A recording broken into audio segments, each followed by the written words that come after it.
The November wind howled through the gaps in the livery stable walls, and Quincy Irwin spotted her curled up in the hay like a wounded animal trying to disappear from the world. He had come down from his mountain camp outside Fort Bowie, Arizona territory, to trade pelts and stock up on supplies before winter settled in for good. The year was 1876, and the territory was still wild enough that a man could lose himself in the peaks and valleys if he had reason to. Quincy had plenty of reasons, most of them involving the war he had left behind and the nightmares that followed.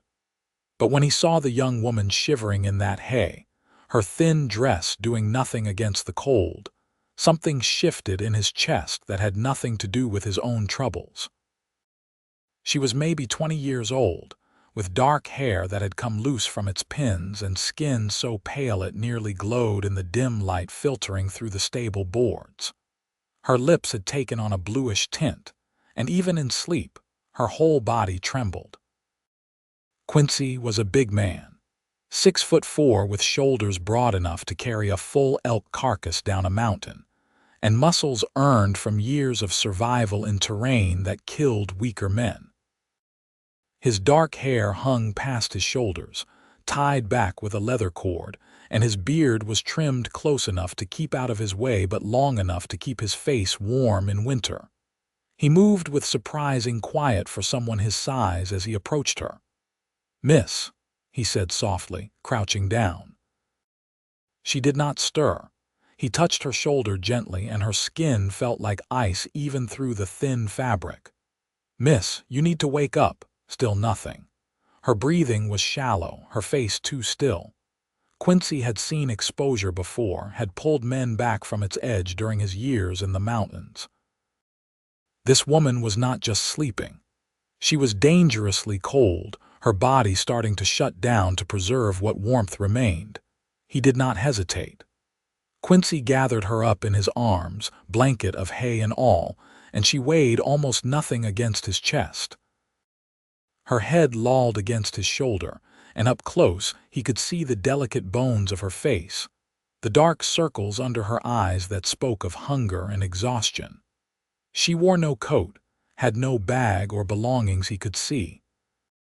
Just a threadbare dress that might have been blue once and boots with holes worn through the soles.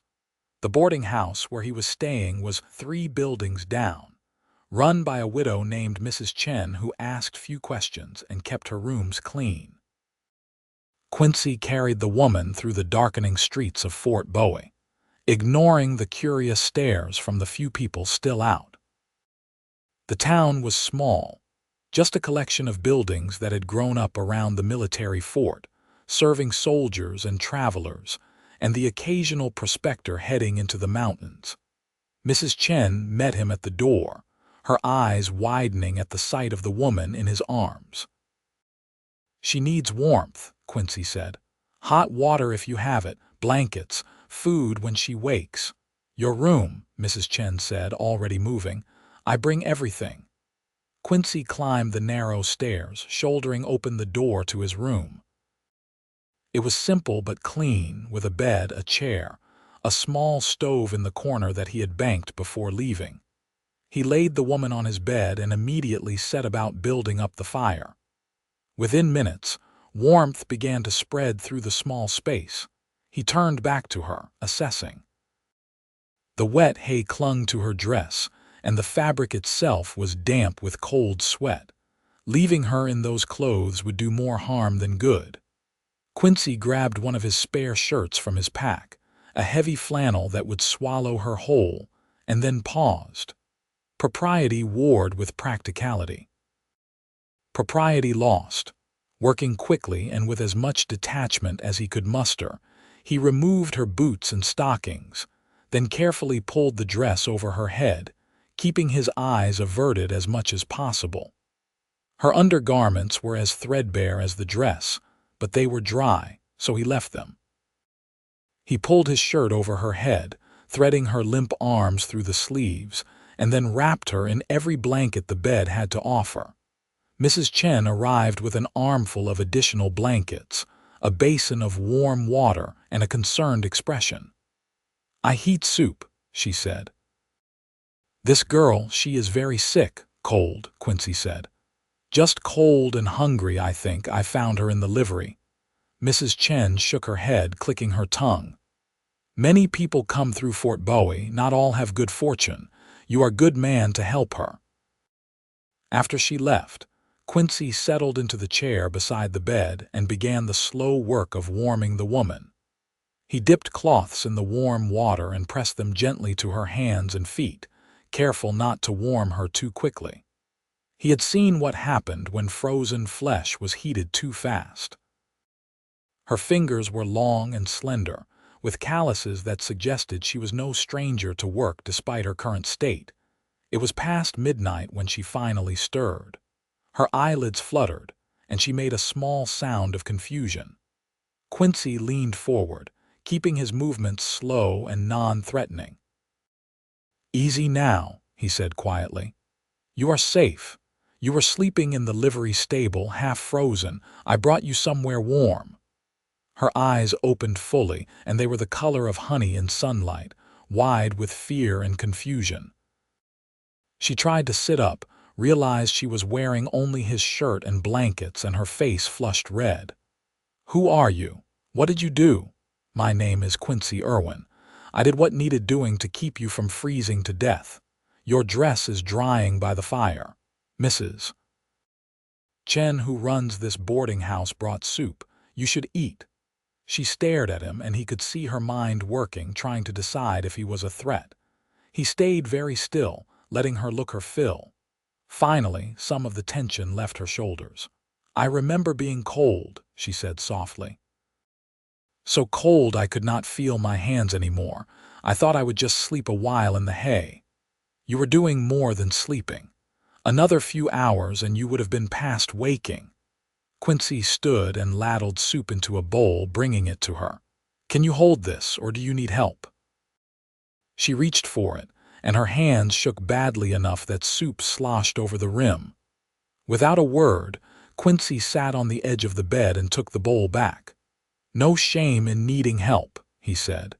He spooned up a small amount and held it out to her. For a moment he thought she might refuse on principle. Then her stomach growled loudly enough to hear, and she leaned forward to take the soup. It was simple fare, just broth and vegetables and a little meat, but she closed her eyes as if it were the finest meal she had ever tasted. They went through the whole bowl that way, him feeding her careful spoonfuls, her gradually stopping shaking as warmth and food did their work. When it was empty, she sagged back against the pillows, looking exhausted but more alive than when he had found her. "Thank you," she whispered. "I do not even know how to thank you properly. You saved my life, I think." "What is your name?" Quincy asked. She hesitated, then said, Katherine Pierce. Kate, most people call me." "Well, Kate Pierce, what were you doing sleeping in a livery stable in November with no coat?" Her face shuddered, and he could see her retreat behind walls built of necessity and pain. "That is a long story. I have got time." Quincy gestured to the window, where darkness pressed against the glass. "Not like either of us is going anywhere tonight."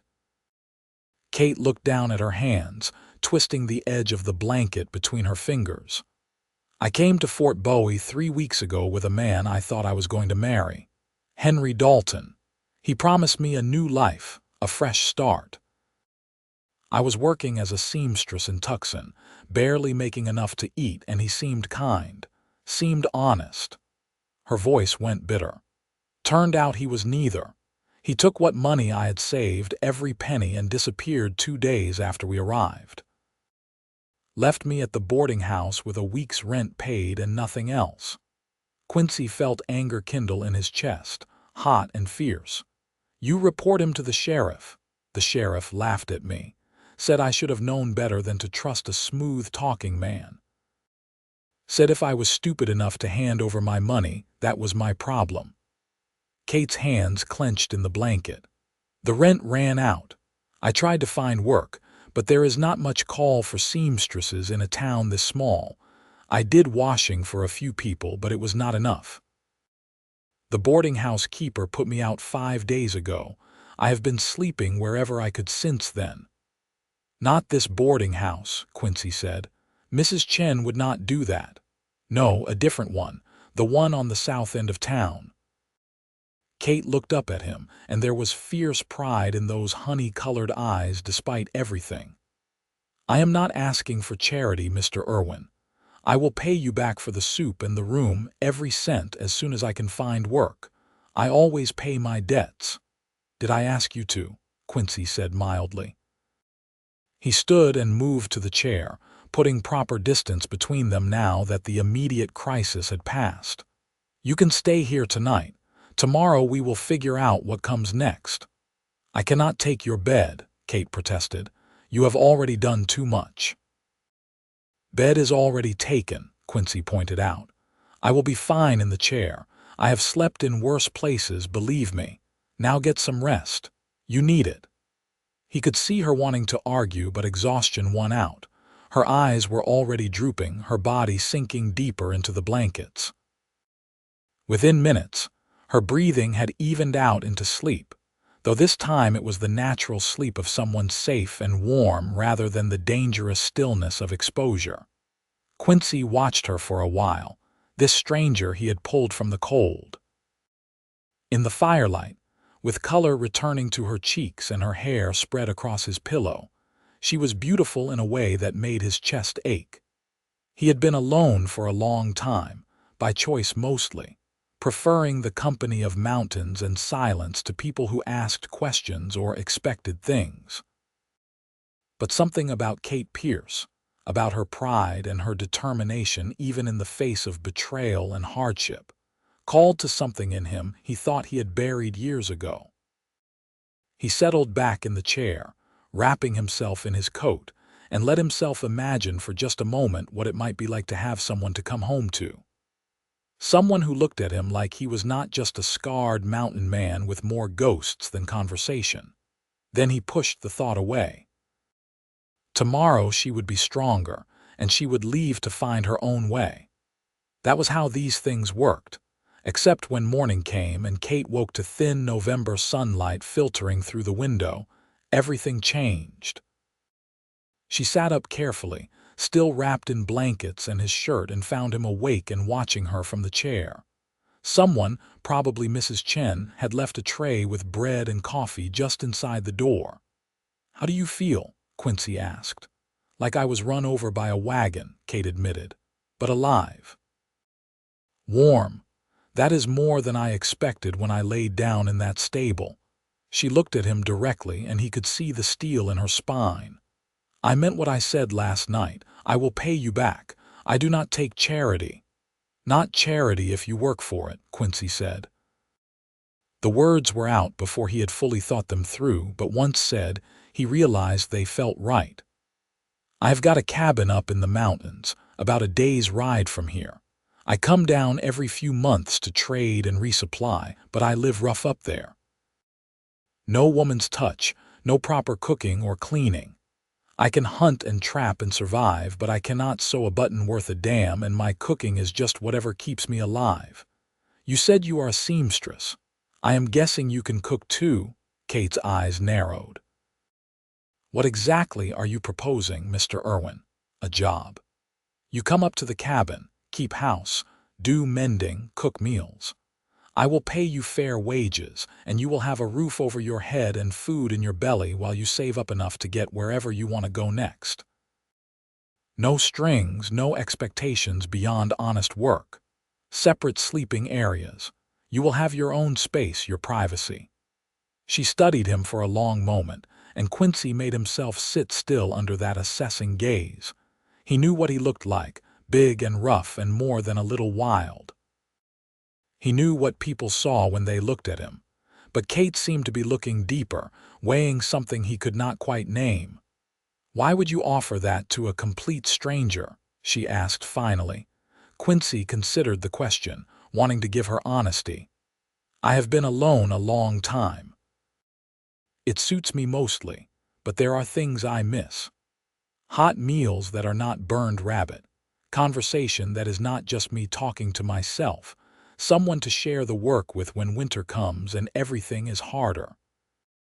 And maybe because I know what it is like to have the world go sideways on you, to need help and not know where to find it. Someone helped me once, a long time ago. Seems right to pass that along. How do I know you are not like Henry? How do I know this is not just a different kind of trap? You do not, Quincy admitted. But I give you my word, for whatever that is worth, you would be an employee, nothing more, unless you wanted different. And if you get up there and decide it is not for you, I will bring you back down to town, no questions asked, with the wages for whatever time you worked. Kate was quiet for so long he thought she would refuse. Then she said, I would want that in writing, a proper contract with terms spelled out. Relief and something warmer flooded through him. Fair enough. We can get it drawn up today, signed and witnessed at the land office. Then I accept, Mr. Irwin. When would we leave? Few days. I need to finish my trading and you need to get your strength back. Also, you will need proper clothes for the mountain. It is cold up there and it will get colder. Quincy stood and moved to his pack, pulling out a small leather pouch. He counted out bills and handed them to her. Get yourself a coat, sturdy boots, warm dresses or trousers if you prefer. Whatever you need. Kate stared at the money like it might bite her. This is too much. It is an advance on your wages. Consider it a business expense. I cannot have you freezing on the way up the mountain. Not good for either of us. He grabbed his hat from the table. I will go arrange for another room for you, give you some privacy. Mrs. Chen will bring you breakfast and whatever else you need. Your dress should be dry now. He was halfway to the door when Kate spoke again. Mr. Irwin, thank you for everything. I will work hard for you, I promise that. Quincy looked back at her, this slip of a woman who had been sleeping in a stable yesterday and was already talking about working hard and keeping promises. I believe you, he said. And he did. Over the next 3 days, Fort Bowie became a different place for both of them. Quincy finished his trading, selling his pelts for good prices and stocking up on supplies that would see them through the winter. Flour and sugar and coffee, beans and rice, ammunition and kerosene for the lamps. He bought traps to replace ones that had broken and a new whetstone for his knives. Kate used the money he had given her with the careful precision of someone who had been poor and knew the value of every penny. She bought a heavy wool coat lined with sheepskin, sturdy boots with good thick soles, and several warm dresses in practical colors that would not show dirt. She also bought fabric and thread, needles and scissors, building herself a sewing kit that would let her earn her keep and maybe take in mending from any trappers or prospectors who came through. They met for meals at Mrs. Chen's boarding house, sitting across from each other at the scarred wooden table and learning each other in small increments. Quincy told her about his cabin, about the mountain that stood guard over it, and the stream that ran clear and cold even in summer. He told her about the deer and elk, the occasional bear, the eagles that nested in the high rocks. Kate told him about growing up in Missouri, about losing her parents to cholera when she was 16 and making her way west, because there was nothing left for her back east. She told him about learning to sew from her mother, about the satisfaction of taking fabric and thread and making something useful and beautiful. She did not talk much about Henry Dalton, but Quincy could see the wound was still fresh, the betrayal still stinging. On the 3rd day, they went to the land office and had their contract drawn up. The clerk, a thin man with spectacles and ink-stained fingers, read over Quincy's terms and raised his eyebrows. This is quite generous, Mr. Irwin. Room and board plus wages. She will earn it, Quincy said. Put it down just like I said. The contract was signed and witnessed, legal and binding. Kate folded her copy carefully and tucked it into her bag, and Quincy saw some of the tension leave her shoulders. She had it in writing now. She had protection of a sort. They left Fort Bowie early on the fourth morning, when the sun was just starting to paint the eastern sky in shades of pink and gold. Quincy had 2 pack horses loaded with supplies and a gentle mare for Kate to ride. She sat the horse well, moving with it instead of fighting it, and that was another small thing he learned about her. The ride up into the mountains took most of the day. They followed game trails and paths only Quincy knew, climbing steadily into country that grew wilder with every mile. Ponderosa pines replaced the scrub vegetation of the lower elevations, and the air grew thinner and cleaner. Kate looked around with wide eyes, taking in the vastness of it all. "It is so big," she said at one point, when they had stopped to rest the horses. "I never imagined anything could be so big." "Wait until you see the view from the cabin," Quincy said. "On a clear day, you can see for 50 miles in every direction." They reached the cabin as the sun was setting, painting the whole world in orange and purple. It was solidly built, constructed of logs Quincy had cut and chinked himself, with a stone chimney and a covered porch. Not large, but well made and tight against the weather. Smoke curled from the chimney where Quincy had left a fire banked that morning before heading down, and yellow lamplight glowed in the windows. Kate slid down from her horse, and Quincy saw her taking it all in. The cabin, the lean-to stable for the horses, the shed where he stored his tools and traps, the stream that ran just beyond the tree line, talking to itself over smooth stones, the mountains rising up on all sides like walls holding back the rest of the world. "It is perfect," she said softly. "Like something from a story." Quincy felt an absurd pleasure at her words. "Come on, I will show you around before it gets full dark." Inside, the cabin was one large room with a sleeping loft above. The main floor held a stone fireplace big enough to stand in, a sturdy table with benches, shelves for storage and supplies. His bed was tucked in one corner, piled with furs and blankets. A ladder led up to the loft, which held nothing but dust and memories. "The loft can be yours," Quincy said. "I will rig up a curtain or a wall, give you privacy. There is a chamber pot up there already, and I will bring up a bed frame and mattress from the storage shed. It will be warm from the chimney running up through it, but not too hot." Kate climbed the ladder to look, and when she came back down, her face was bright. "It is more than I expected, more than I hoped for. Thank you, Quincy." It was the first time she had used his given name, and something about hearing it in her voice made his heart beat faster. "You are welcome, Kate. Now, how about we get some food in us? It has been a long day." They worked together to prepare dinner, Kate taking over the cooking with a competence that made Quincy's rough trail meals look like the sad affairs they were. She made biscuits and beans, fried up salt pork, and even made gravy that was not lumpy. They ate at the table, and the cabin felt different with her in it. More alive. More like a home instead of just a place to sleep between hunts. After dinner, Quincy went out to the storage shed and hauled up a bed frame and mattress, along with extra blankets and a small chest for Kate's belongings. He spent an hour rigging up a wall in the loft, using spare boards and canvas to create a proper room. When he was done, Kate had a space of her own, small but private, with a window that looked out over the valley below. She stood in the entrance, looking at what he had built, and when she turned to him, there were tears on her cheeks. "No one has ever done something like this for me," she said.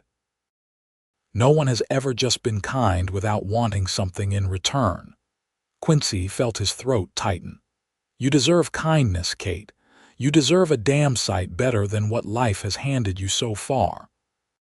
She stepped forward and hugged him, quick and fierce, her arms barely reaching around his broad chest. Then she stepped back, wiping her eyes. "I am going to make you so many good meals," she said, half laughing, half crying. "You are not going to know what to do with yourself." That first night set the pattern for the days and weeks that followed. They fell into a rhythm that felt natural, like they had been doing it for years instead of days. Quincy would rise before dawn and check his trap lines, sometimes ranging miles from the cabin in his search for beaver and fox and marten. Kate would wake to start the fire and prepare breakfast, and when he returned, there would be hot coffee and food waiting. During the days, they each had their work. Quincy maintained his traps, hunted for meat, cut firewood, did the 1,000 tasks required to survive in the mountains. Kate kept the cabin, cooked meals that made him realize how poorly he had been feeding himself, and took in mending from the few other trappers who lived within a day's ride. Her reputation as a seamstress spread quickly, and soon she had more work than she could handle. The evenings were Quincy's favorite time. They would sit by the fire after dinner, Kate sewing and Quincy working on his traps or sharpening his knives, and they would talk.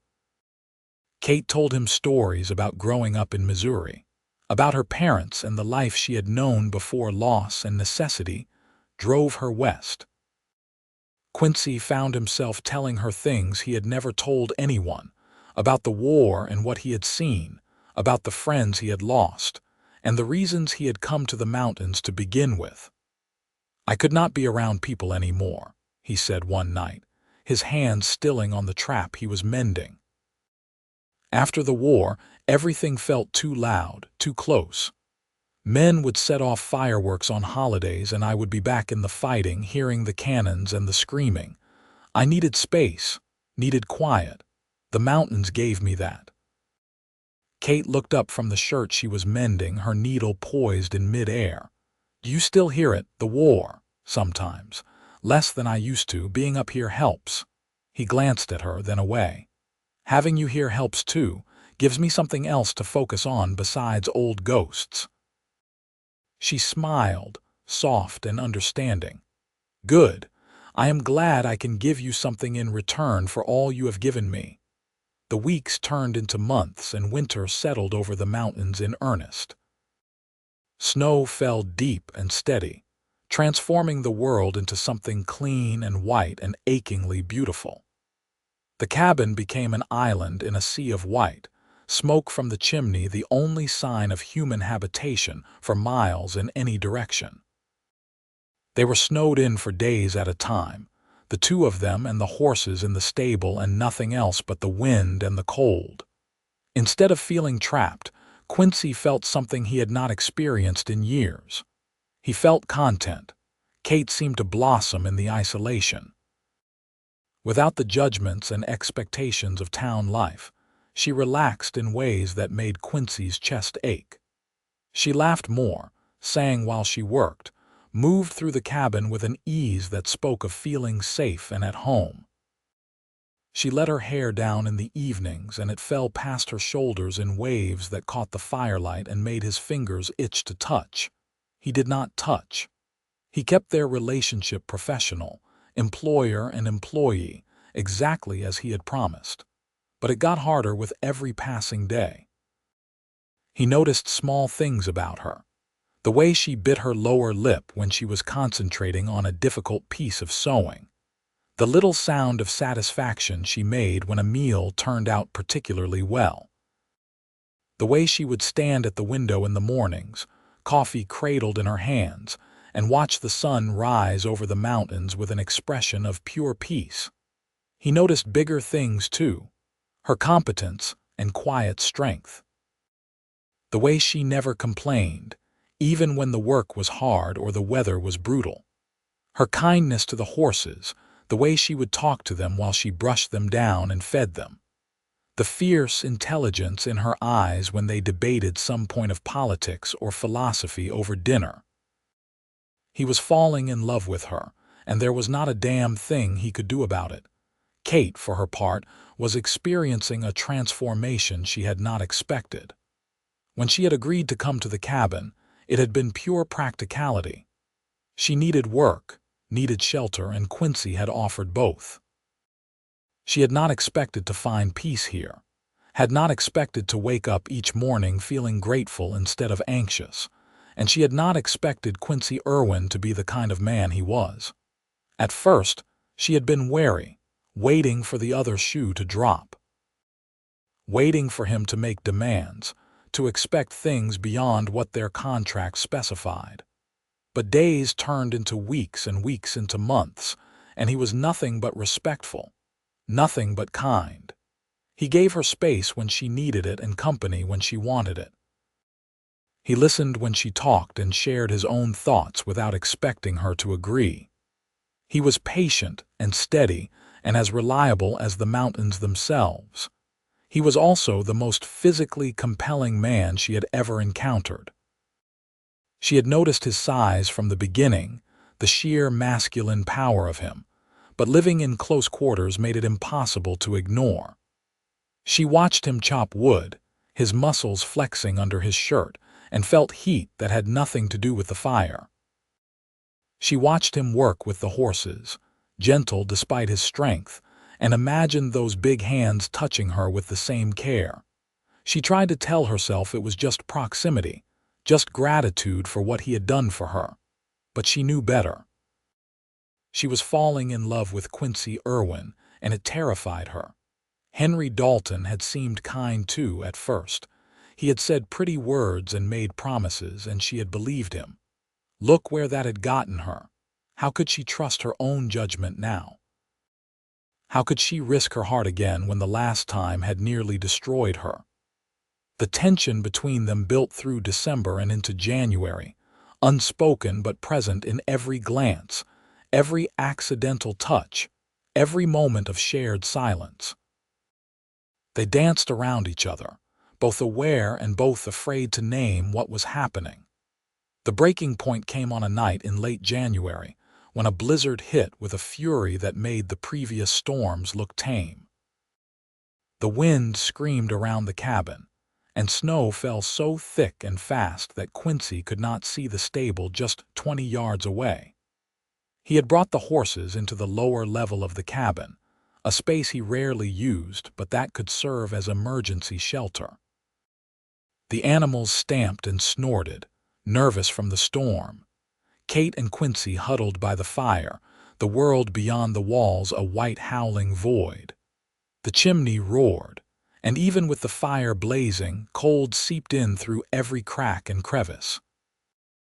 "I have never seen it this bad," Quincy admitted, banking the fire higher. "This is going to be a 3-day blow, maybe more." Kate pulled her blanket tighter around her shoulders.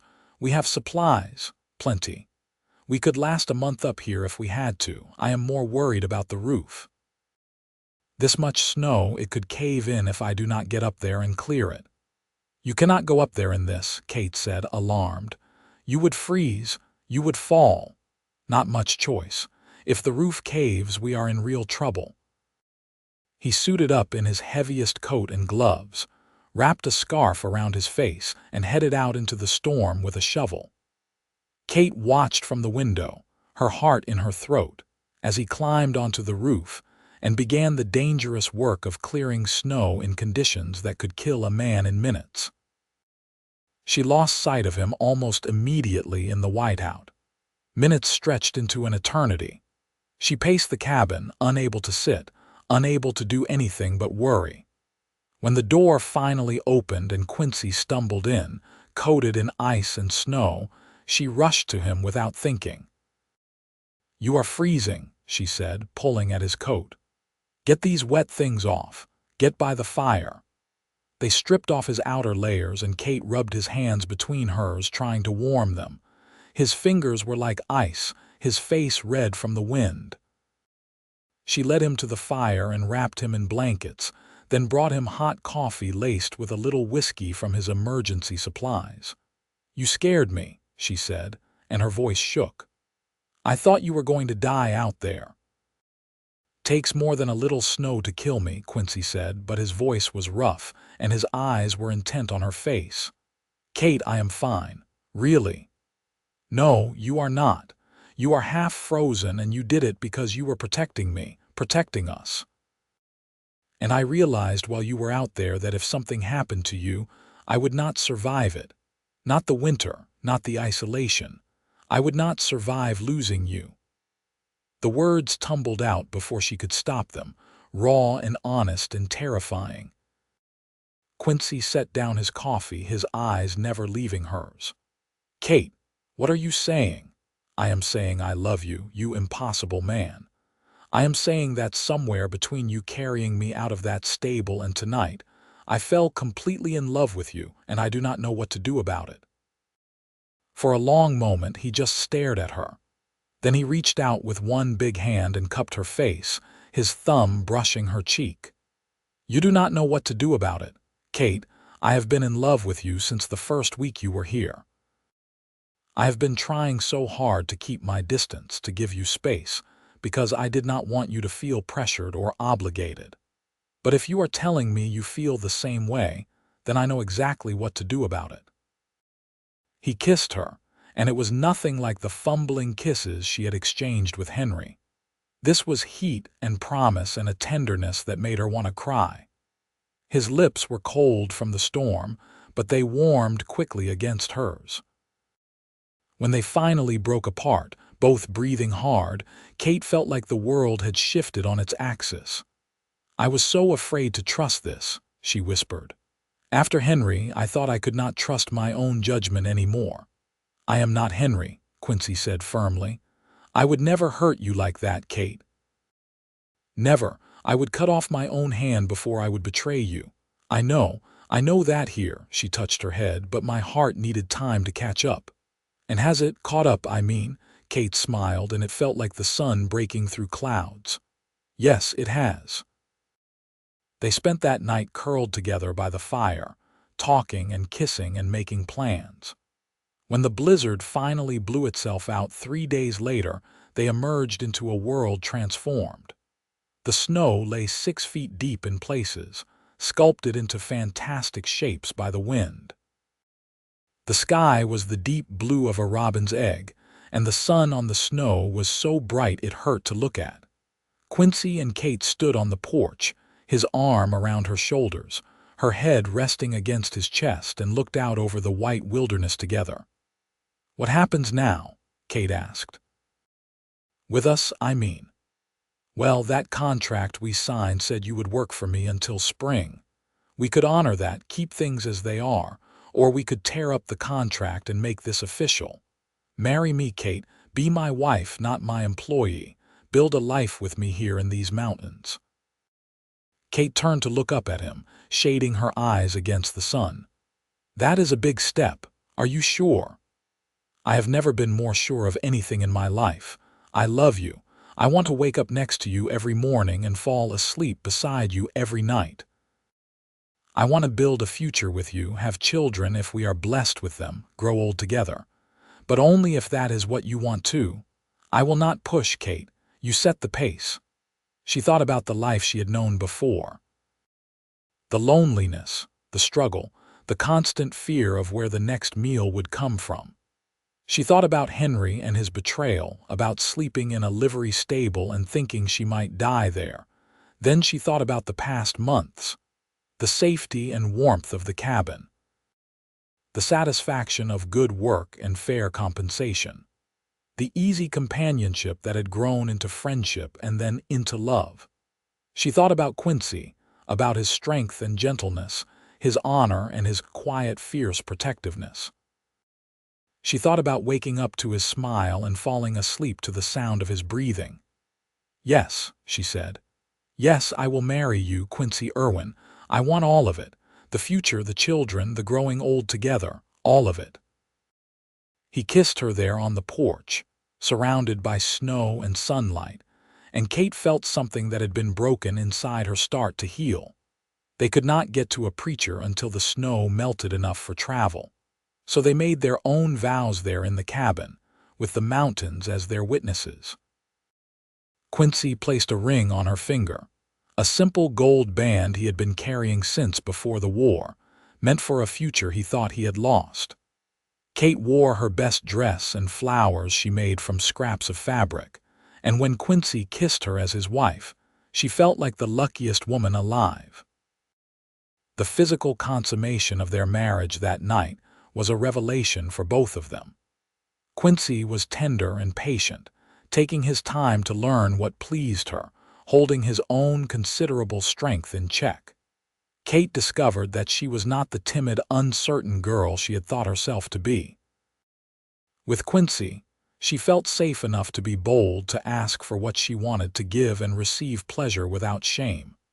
Afterward, they lay tangled together in Quincy's bed, now their bed, and talked until dawn. They made plans for the future. They would stay in the mountains, build a bigger cabin when children came. Quincy would continue trapping and hunting, but maybe he would also guide hunters or prospectors, use his knowledge of the mountains to bring in steady income. Kate would keep sewing, maybe eventually sell her work in Fort Bowie or even further afield. They would build something together, a life and a legacy. When spring finally came and the snow began to melt, Quincy and Kate rode down to Fort Bowie to make their marriage official in the eyes of the law. The preacher married them in his small church, with Mrs. Chen and the land office clerk as witnesses.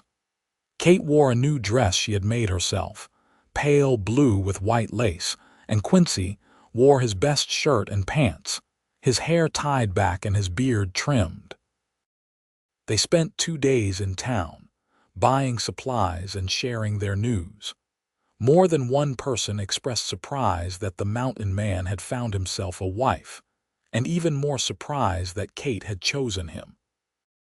But anyone who saw them together could see the love that flowed between them, obvious as sunrise.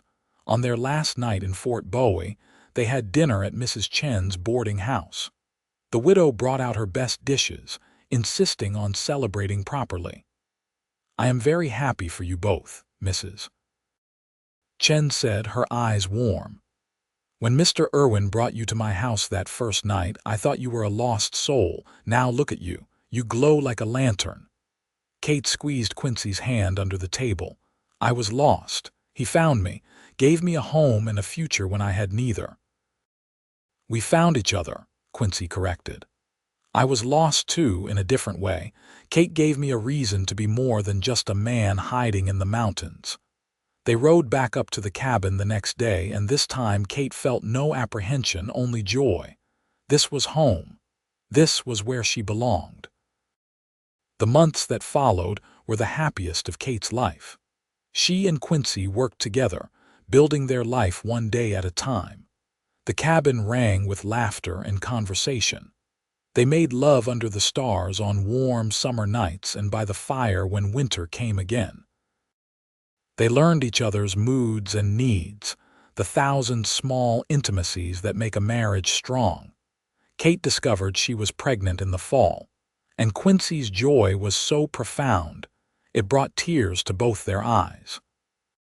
He became even more protective, insisting she rest when she was tired, making sure she ate properly.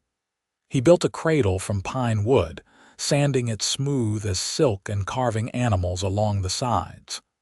Bears and deer and eagles, the creatures of the mountains that were their neighbors.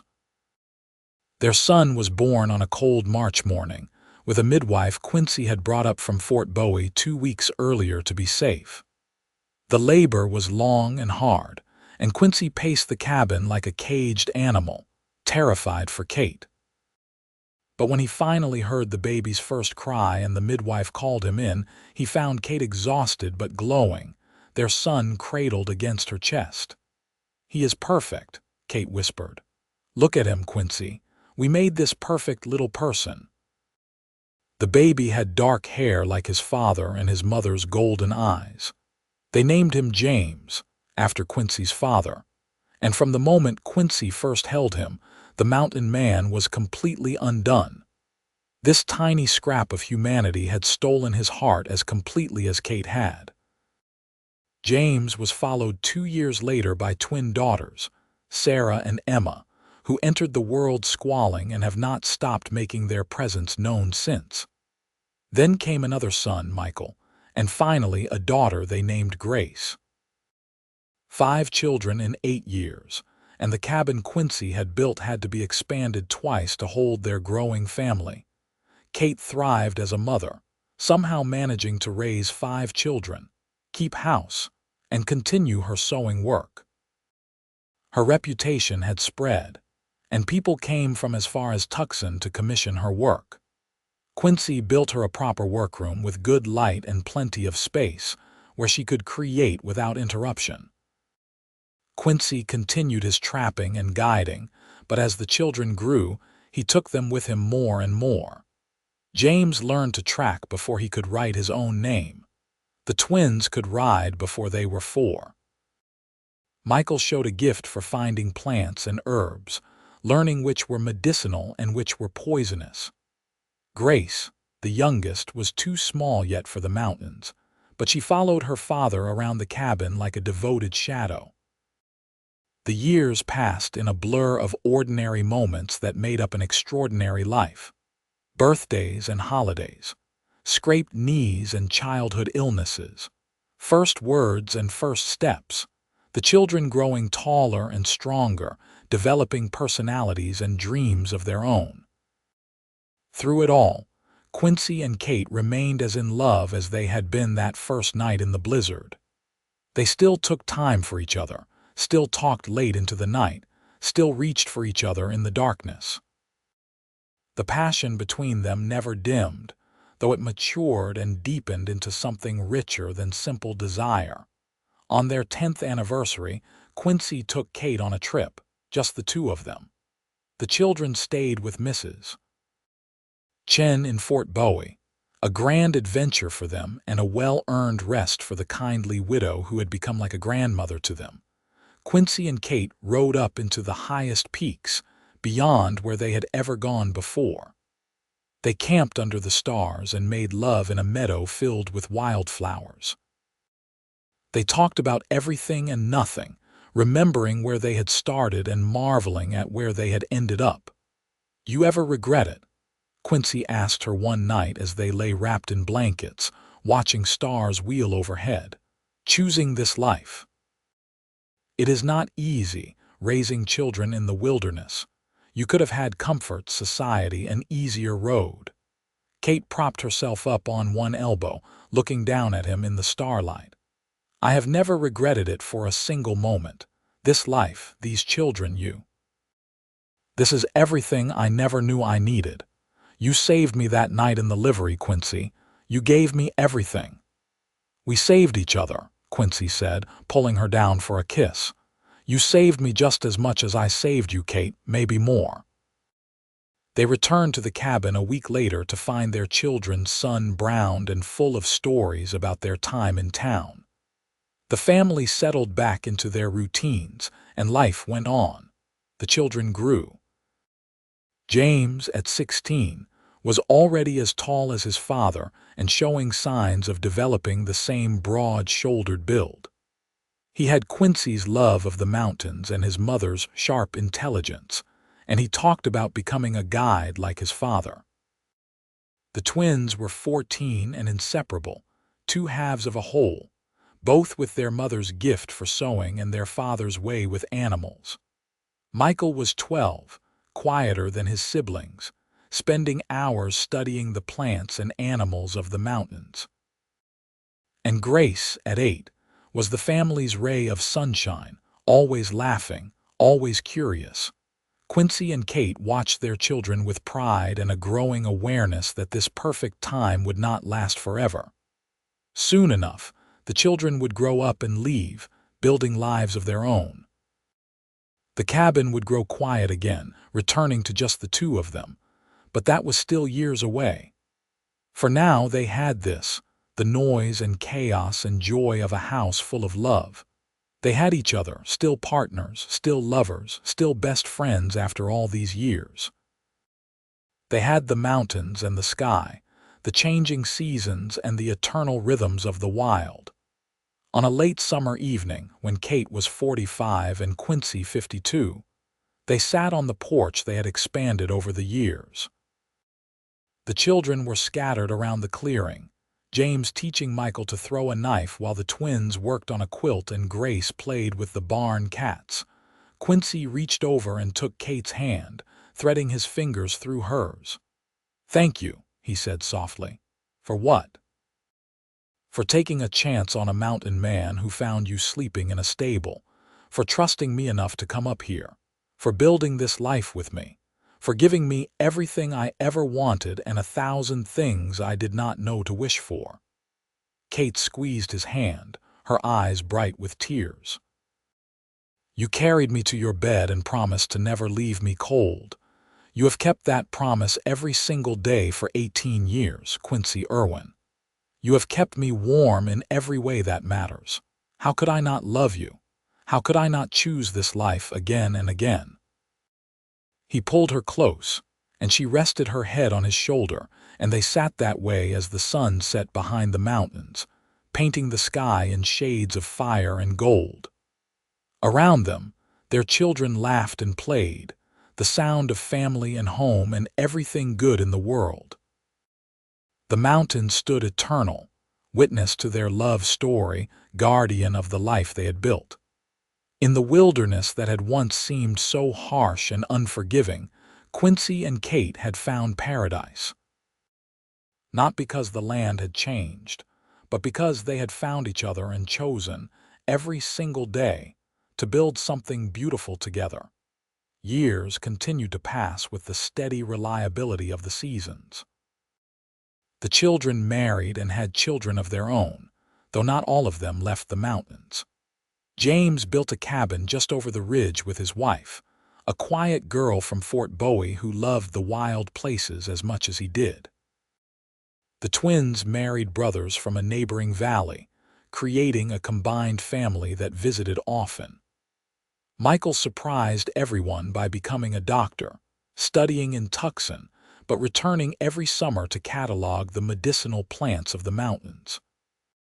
Grace, the baby, married a surveyor and moved to California, though she brought her growing family back to visit every year. Quincy and Kate became grandparents, then great-grandparents, the cabin once again filling with the sound of children's laughter when family visited.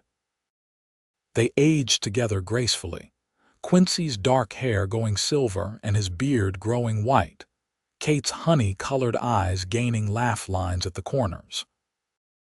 His strength remained, though he moved a little slower, and her hands developed arthritis that made sewing difficult, though she never stopped entirely. On their 50th wedding anniversary, all 5 of their children returned to the mountain with their families. 23 grandchildren and 6 great-grandchildren descended on the homestead, filling every available space with sleeping bags and tents. There was music and dancing, stories told and retold, the history of the family woven through every conversation. Kate stood at the window of the cabin, watching her family spread out across the clearing, and felt Quincy's arms come around her from behind. He was 77 now, she was 70, and yet when he held her, she felt like that young woman he had carried from the stable a lifetime ago. "What are you thinking?" he asked, his voice still deep and strong despite his years. "I am thinking about how one moment can change everything. If you had not come to that livery that night, if you had seen me and kept walking, if I had refused your offer to come here, our whole lives would have been different. All of this," she gestured to the family outside, "would never have existed. But I did come. You did accept. And here we are, 50 years later, with more blessings than any 2 people have a right to expect." Quincy turned her in his arms, looking down at her with eyes that still held all the love of that first night. "I would do it all again, Kate. Every moment, every choice. They all led me here to you, to this life we built." "So would I," Kate said, reaching up to touch his weathered face. "So would I, my love." They kissed, and outside their children and grandchildren cheered, having caught sight of the moment through the window. The party continued late into the night, the mountain echoing with joy and celebration. Quincy died peacefully in his sleep 3 years later, on a quiet morning in May when the valley was filled with wildflowers. Kate woke to find him gone, his face peaceful, one hand still reaching for her across the bed. The grief was overwhelming, a physical pain that made it hard to breathe. But through it, she felt gratitude too. They had 53 years together. They had built a family, a legacy, a love that would echo through generations. Kate lived another 5 years, staying in the cabin James had tried repeatedly to convince her to leave. "This is my home," she told her son firmly. "Your father and I built this life together. I will not abandon it now." She spent those years surrounded by family, sewing when her hands allowed it, telling stories to her great-grandchildren about the grandfather they would never know. She told them about the night he found her in the stable, about his strength and gentleness, about the love that had sustained them through every trial. On a cool evening in October, with the aspens turning gold and the first snow dusting the high peaks, Kate lay down in the bed she had shared with Quincy for more than half a century. James sat beside her, holding her hand, and through the window she could see the mountains she had loved for a lifetime. "Tell me again," her youngest great-granddaughter asked from the doorway, "about the night Grandpa found you." Kate smiled, her voice already growing faint. "He carried me to his bed and promised to never leave me cold. And he never did, sweet girl, not for a single day of our lives together. He loved me fierce and true, and I loved him the same. That is the greatest gift any person can give or receive. Remember that. Remember love." She closed her eyes, and the smile never left her face. When she took her last breath, those who were present swore later that they saw Quincy standing at the foot of the bed, young and strong again, reaching out his hand. And Kate, looking young again herself, rose to take it. They walked out into the mountains together, into legend and love and the eternal wild places that had always been their home. The cabin still stands, maintained now by James's grandchildren. It has become a gathering place for the family, a reminder of where they came from and the love that started it all. On winter nights, when the wind howls around the peaks and snow falls deep and silent, people swear they can see lights in the windows and hear laughter carrying on the wind. They say it is Quincy and Kate, still keeping each other warm, still building their life together in the only place they ever truly belonged. And perhaps they are right. Love like that does not simply end.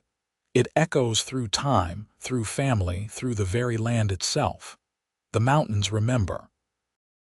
The cabin remembers. And anyone who hears the story of the mountain man who carried a freezing woman from a livery stable to his bed and never left her cold, who built a life and a family and a love that lasted beyond death itself, they remember too. It is a story worth remembering. A story worth telling. A story that reminds us all that sometimes, in the darkest moments, salvation comes from the most unexpected places. And sometimes, just sometimes, love really does conquer all.